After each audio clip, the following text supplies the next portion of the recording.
What's going on, everyone? This is Coach Addy from Adnan Fitness and the Movement Lab as well. So in this video, what I want to do is cover how to perform the shoulder external rotation pails and rails. This is going to help us to expand and strengthen range of motion in external rotation of that shoulder joint.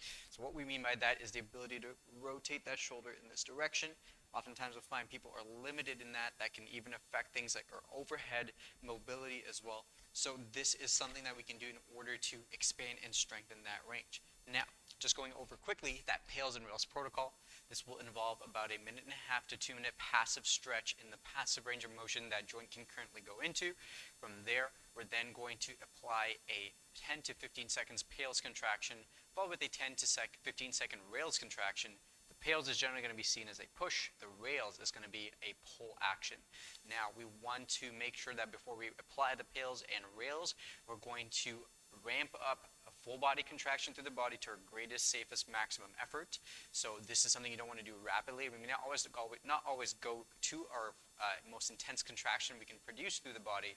So just start off as needed or as required or as prescribed. And what I mean by that is essentially create a squeeze through the body. That's a voluntary contraction as we go through the pails and rails. So the setup for this one is going to be done prone, so you can utilize a block such as an AirX pad or also a yoga block here as well.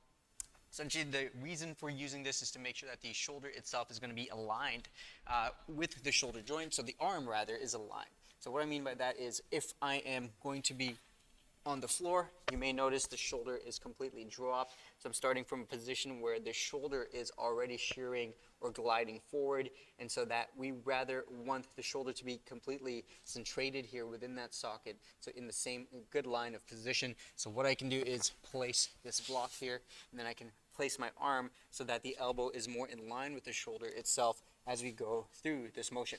So what I want to do for my setup, my legs are just out behind. My elbow is going to be set up at a 90 degrees, so elbow in line with the shoulder, wrist in front of the elbow.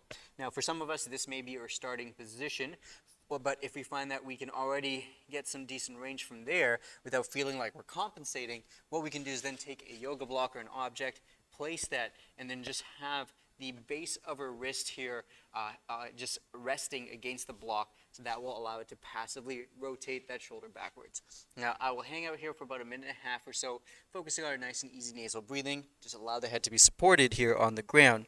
Now after 10 to 15 seconds, what we're going to do, take a deep breath in, exhale, start to brace and squeeze the core. Then we're going to spread that tension through the body, take about 5 seconds to get the glutes engaged, the opposite arm, even the shoulder on this side, to start to tense and squeeze.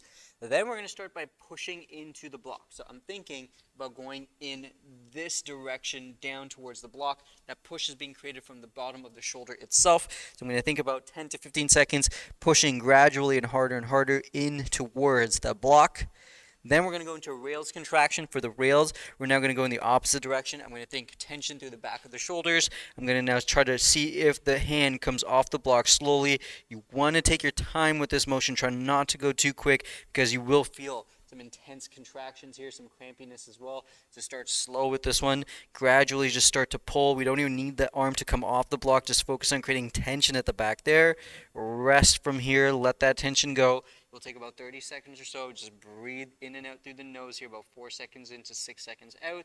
And then we repeat the next set of pails and rails, or as prescribed. So once again, passive stretch here in external rotation, followed with a full body contraction, followed with the 10 seconds pails, pushing in down towards the floor and the block, followed with 10 to 15 seconds rail, trying to see if we can pull that arm away from the block nice and slow, creating tension to the back of the shoulders. Rest 30 seconds or so. Repeat as needed.